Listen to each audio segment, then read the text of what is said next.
নমস্কার, invest Bengali চ্যানেলে আপনাদের আরও একবার স্বাগত জানাচ্ছি। আমি অরিজিৎ। আজকে আমাদের টপিক শেষ সপ্তাহে ঘটে যাওয়া পাঁচখানা খুব গুরুত্বপূর্ণ ঘটনা, যে নিউজগুলো আজকে আমরা নিয়ে আলোচনা করব, আপনাদের ইনফরমেশান দেব। এবং তার আগে আমি জানিয়ে রাখতে চাই যে আমরা আমাদের চ্যানেলে বেশ কিছু এপিসোড সিরিজ নিয়ে আসছি এবং সেই সিরিজগুলোর মধ্যে আজকের যে সিরিজটা চলছে সেই সিরিজটা হচ্ছে যে নিউজ আপডেট।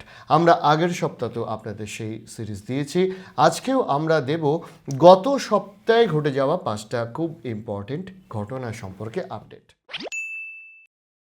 প্রথম ঘটনা যেটা নিয়ে খুব শোরগোল পড়ে গেছে সেটা হচ্ছে যে এনডিটিভির মালিকানা বা অংশীদারিত্ব আদানি গোষ্ঠী কেনার পর আপনারা নিশ্চয়ই শুনেছেন যে খুব হইচই পড়ে গেছে। আপাতত এনডিটিভির যে বোর্ড অফ ডিরেক্টর রয়েছে সেই বোর্ড অফ ডিরেক্টরে আদানি গোষ্ঠীর মনোনীত দুইজন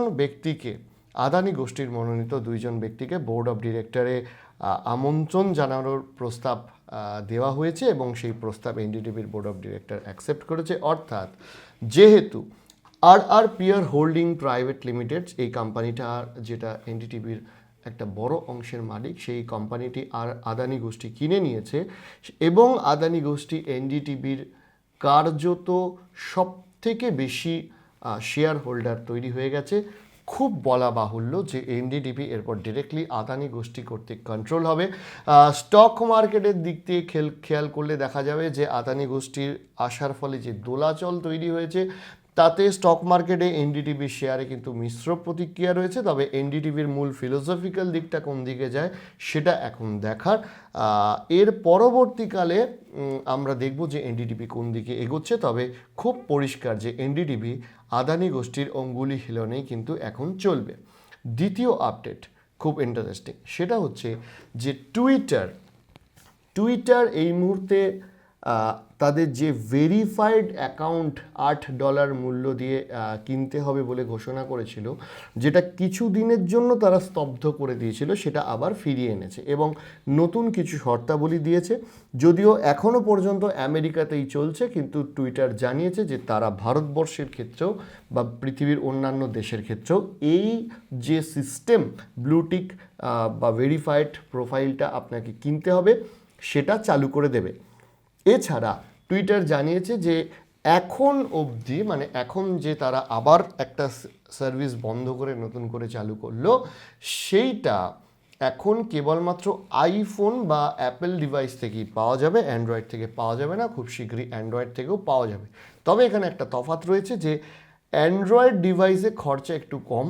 মানে অ্যান্ড্রয়েড ডিভাইস থেকে যদি আপনারা টুইটারকে ভেরিফাই করতে যান তাহলে আপনাদের $8 লাগবে, আর যারা এখন আইফোন বা অ্যাপেল থেকে iOS থেকে চালু করতে চাইছেন তাদের জন্য লাগবে হচ্ছে আপনার $11। অর্থাৎ $3 আপনাকে একটু বেশি খরচা করতে হবে যদি আপনার কাছে আইফোন থাকে। তবে টুইটারের এই সিস্টেমটা আবার ফিরে এসছে। এইটা নিয়ে কিন্তু আবার গোটা বিশ্ববাজারে একটা শোরগোল পড়ে গেছে। আমি এই যে ল্যাপটপের দিকে তাকিয়ে যে খবরগুলো দেখছি, এই খবরগুলো আপনারা মোবাইল অ্যাপেও কিন্তু পেয়ে যেতে পারেন। এই অ্যাপটার নাম হচ্ছে বিজি ইনভেস্ট বেঙ্গলি। এই বিজি ইনভেস্ট বেঙ্গলি অ্যাপটা কিন্তু আমাদের নিজেদের তৈরি একটি অ্যাপ। আপনারা যারা স্টক মার্কেট সম্পর্কে খবরাখবর রাখেন, যারা বিজনেস নিউজ জানতে চান, তাদের জন্য জানিয়ে রাখি যে আমরা এমন একটা অ্যাপ তৈরি করেছি যে অ্যাপটা বাংলা ভাষা অর্থাৎ আপনার মাতৃভাষাতে গোটা পৃথিবীর বিজনেস নিয়ে আপনাদের কাছে খবর দেবে। তাই আপনাদের কাছে অনুরোধ, এটা আমরা বাইরের কোনো অ্যাপ প্রমোট করছি না, নিজেদের বানানো আমাদের এই অ্যাপটি আপনারা ইনস্টল করুন এবং বাংলা ও বাঙালির পাশে থাকুন। এবং স্টক মার্কেটের ক্ষেত্রে বাংলা ভাষার জন্য আমরা যে কাজটা করছি সেটা আপনারা ইনস্টল করে এই অ্যাপটা ইউজ না করলে আমরা কিন্তু এগিয়ে যেতে পারবো না। এরপর আসছি যে এয়ার ইন্ডিয়ার একটি আপডেটে। এয়ার ইন্ডিয়া 500খানা বিমান নতুন কিনতে চলেছে। এয়ার ইন্ডিয়া জানিয়েছে যে তারা 400টা ছোট বিমান, মানে যেগুলো ডোমেস্টিক ফ্লাইটের জন্য, এবং 100টি বড় বিমান তারা কিনবে। অর্থাৎ বলা যাচ্ছে যে এয়ার ইন্ডিয়ার যে ফ্লাইটগুলো ছিল সেগুলো অ্যাকচুয়ালি অনেক পুরনো হয়ে গেছিলো, সেই জন্য এয়ার ইন্ডিয়া ঠিক করেছে যে তারা নতুন কিছু ফ্লাইট কিনবে এবং এয়ার ইন্ডিয়া ঠিক করেছে যে তারা নতুন ফ্লাইটগুলো দিয়ে রান করিয়ে তাদের যে কোম্পানি যেটা ধুঁকতে থাকছিল সেটাকে আবার ফিরিয়ে আনার চেষ্টা করবে। চলুন আসা যাক ওই বিজি ইনভেস্ট অ্যাপের মধ্যেই থাকা আর একটা খবরে। সেটা হচ্ছে যে যুক্তরাষ্ট্র অর্থাৎ ইউএসএ এরা না পৃথিবীকে না চায়। তো যাই হোক, এখন ইউএসএ কি করেছে যে $27 কোটি সামরিক অর্থ তারা ইউক্রেনকে সাহায্য করবে। অর্থাৎ ইউএসএ এই মুহূর্তে চাইছে যে ইউক্রেন তার যুদ্ধটা চালিয়ে যাক এবং বিশ্ব অর্থনীতি যেরকমভাবে চাপের মধ্যে রয়েছে সেটা চলে যাক। ইউএসএ সেই জন্য এই মুহূর্তে ইউক্রেনকে একটা বড় অংশের টাকা দিয়ে সাহায্য করবে। অর্থাৎ যে যুদ্ধটা চলছে, যে যুদ্ধের জন্য বিশ্ব অর্থনীতি টালমাটাল হয়ে রয়েছে, সেই যুদ্ধ থামার কোনো এই মুহূর্তে লক্ষণ নেই। ইনফ্যাক্ট ইউএসএ একটা বিষয় জানিয়েছে যে রাশিয়া ইরানের থেকে ড্রোন কিনে ইউক্রেনে হামলা করছে। সেই জন্য ইউএসএ বলছে ইরান এই যে রাশিয়াকে ড্রোন সাপ্লাই দিচ্ছে, যেটা নিয়ে গুজব বা শোনা যাচ্ছে, রটনাও হতে পারে ঘটনাও হতে পারে, ইউএসএ বলছে সেখানেও গিয়ে ইন্টারাপশন করবে এবং ইউএসএ ইউক্রেনকেও সাহায্য করবে। অর্থাৎ যে যুদ্ধটা চলছে সেই যুদ্ধ থামার কোনো ইঙ্গিত নেই। অর্থাৎ যারা স্টক মার্কেট ইনভেস্টার, যারা ভাবছেন যে যুদ্ধ অনেক দিন গড়িয়ে গেছে এবার শেষ হবে, সেই দিকে কিন্তু কোনো ফলাফল নেই। উল্টে শেষ আপডেট যেটা আমি দিচ্ছি সেটা হচ্ছে বিশ্ব অর্থনীতির অবস্থা আরও শোচনীয় হতে চলেছে।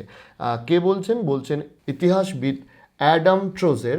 তিনি বলছেন যে 2022 সালে কেবলমাত্র কিছুটা আভাস পাওয়া গেছে বিশ্ব অর্থনীতি কতটা পিছোতে পারে তার, কিন্তু আসল যে এর প্রভাব সেটা 2023 সালে আসতে চলেছে। অর্থাৎ যুদ্ধ, করোনা মহামারী, তেলের দাম বেড়ে যাওয়া পর এবং বিভিন্ন দেশে মুদ্রাস্ফীতি হওয়া এবং নিত্য প্রয়োজনীয় জিনিসের দাম বেড়ে যাওয়া, এর ফলে অর্থনৈতিক অবস্থা কিন্তু শোচনীয় হতে চলেছে। সেই কারণে 2023 সালে কিন্তু স্টক মার্কেটও কিন্তু আমার মতে খুব একটা ভালো পারফর্ম করবে না। তো এই গেল টপ 5টা খবর, এবং এই 5টা খবরের সূত্র ধরে বলি যে যারা এখন লামসাম ইনভেস্ট করার জন্য ভাবছেন, যারা এসআইপি করছেন তাদের জন্য না, যারা লামসাম ইনভেস্ট, যাদের কাছে বাল্ক অ্যামাউন্ট আছে, ভাবছেন যে এই যে মার্কেটটা বেড়ে গেছে হঠাৎ করে আমি টাকা দিয়ে দেবো এবং আর এরকম মার্কেট বাড়তেই থাকবে, তারা একটু ধৈর্য ধরুন। বিশ্ব অর্থনীতির একটা বড় সড় পতন কিন্তু 2023 সালে আসতে চলেছে, সেই দিকটায় আপনারা একটু সতর্ক থাকবেন। আপাতত এই 5টা আপডেট আপনাদের জন্য ছিল। তো আজকের জন্য এপিসোড এখানে শেষ করছি। শেষ করার আগে আমার একটা গানের চ্যানেল রয়েছে, বাংলা গানের চ্যানেল। আপনারা যদি বাংলা গান শুনতে ভালোবাসেন সেখানে গিয়ে আপনারা বাংলা গান শুনতে পারেন। দেখবেন টাইটেলে আমার নাম মেনশন করা রয়েছে। আরও একবার আমাদের অ্যাপটি ইনস্টল করার জন্য রিকোয়েস্ট জানাচ্ছি আপনারা অ্যাপটা ইনস্টল করলে তবে আমরা উৎসাহ পাবো, তবে আমরা আরও ভালো কাজ করার জন্য আর্থিক সহায়তাটাও পাবো। যদিও অ্যাপটা ইনস্টল করতে এবং খবর দেখার জন্য আপনাকে 1 টাকাও পেমেন্ট করতে হবে না। আজকের জন্য এখানেই শেষ করছে। নমস্কার। পরবর্তী এপিসোডে খুব শীঘ্রই আপনাদের সাথে আবার দেখা হবে।